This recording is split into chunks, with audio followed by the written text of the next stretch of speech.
Wow! Kay tao man lagi ta. Natural lang.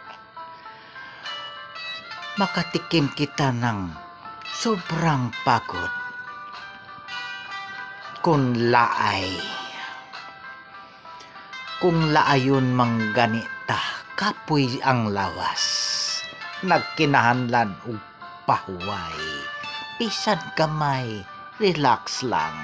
Kay maulian ra ang imong gibating kalaay. Ganyan.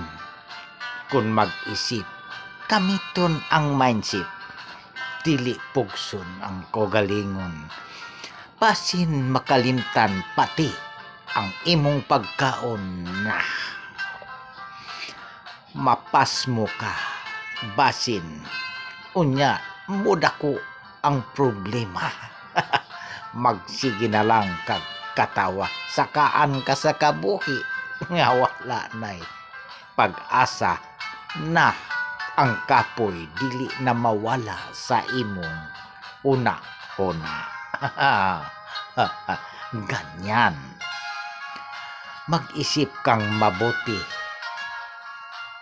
Kung tama o dili ang imong paggabuhaton para hindi ka magmahay sa kaugalingon kay ginaingon.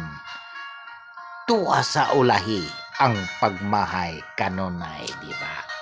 Ayos hunaon ug una. Vamos, vamos.